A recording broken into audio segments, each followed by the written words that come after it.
ये कहानी है गोंडवाना साम्राज्य की शासक महारानी दुर्गावती की, जिसने अपने जीते जी अपनी मातृभूमि पर मुगलों और अफगान की परछाई तक पड़ने नहीं दी। रानी दुर्गावती गोंडवाना साम्राज्य की शासक थी, जो भारतीय इतिहास की सर्वाधिक प्रसिद्ध रानियों में एक है। वीरांगना महारानी दुर्गावती कालिंजर के राजा कीर्ति सिंह चंदेल की एकमात्र संतान थी। महोबा के राठ गांव में 5 अक्टूबर 1524 ई की दुर्गाष्टमी पर जन्म के कारण उनका नाम दुर्गावती रखा गया। नाम के अनुरूप ही तेज, साहस, शौर्य और सुंदरता के कारण इनकी प्रसिद्धि सब ओर फैल गई। दुर्गावती के मायके और ससुराल पक्ष की जाति भिन्न थी, लेकिन फिर भी दुर्गावती की प्रसिद्धि से प्रभावित होकर राजा संग्राम शाह मडावी ने अपने पुत्र दलपत शाह से विवाह करके उन्हें अपनी पुत्रवधू बनाया था। दुर्भाग्यवश विवाह के 4 वर्ष बाद ही राजा दलपत शाह का निधन हो गया। उस समय दुर्गावती की गोद में मात्र 3 वर्षीय संतान नारायण ही था। अपने पति दलपत शाह की असमय मृत्यु के बाद अपने पुत्र वीर नारायण को सिंहासन पर बैठाकर उसके संरक्षक के रूप में स्वयं शासन करना प्रारंभ किया। तात्कालिक समय में वर्तमान जबलपुर उनके राज्य का केंद्र हुआ करता था। उन्होंने अनेक मंदिर, मठ, कुएं, बावड़ी तथा धर्मशालाएं बनवाए।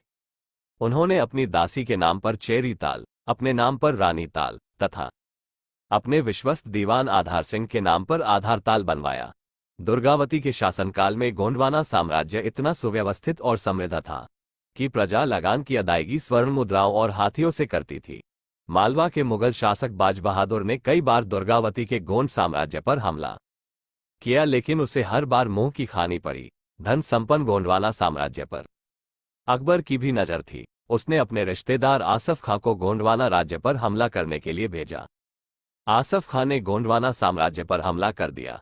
एक बार तो आसफ खां को रानी ने युद्ध में हरा दिया, दूसरी बार उसने फिर से रानी से दुगुनी सेना लेकर गोंडवाना पर हमला कर दिया। जबलपुर के पास नरई नाले के किनारे मोर्चा लगाया गया। रानी पुरुष वेश में खुद मैदान में कूद पड़ी। मुगलों के 3000 से ज्यादा सैनिक मारे गए। रानी की सेना को भी नुकसान हुआ। अगले दिन 24 जून 1564 को मुगल सेना ने फिर हमला बोला। अपना पक्ष कमजोर होते देख रानी ने पुत्र को सुरक्षित स्थान पर भेज दिया। इसी दौरान उनके शरीर में तीर चुभने लगे, आंख में तीर लग गया। अंत समय आता देख रानी ने अपने विश्वस्त आधार सिंह से आग्रह किया कि वह उनकी गर्दन काट दे। आधार सिंह ने इस पर असमर्थता प्रकट कर दी। रानी ने खुद कटार निकाली और अपने सीने में घोंप ली। इस तरह रानी दुर्गावती वीरगति को प्राप्त हुई। जिन इतिहासकारों ने अकबर की महानता में कसीदे गढ़े हैं, दरअसल उन इतिहासकारों ने अकबर की क्रूरता, उसके वासनामयी कृत्यों व अत्याचारों को बड़ी ही चालाकी से छुपा दिया। सुनियोजित ढंग से उन्होंने अकबर के चरित्र के सिर्फ एक पक्ष का ही वर्णन किया ताकि भारत के छद्म सेकुलरिज्म को मजबूत किया जा सके।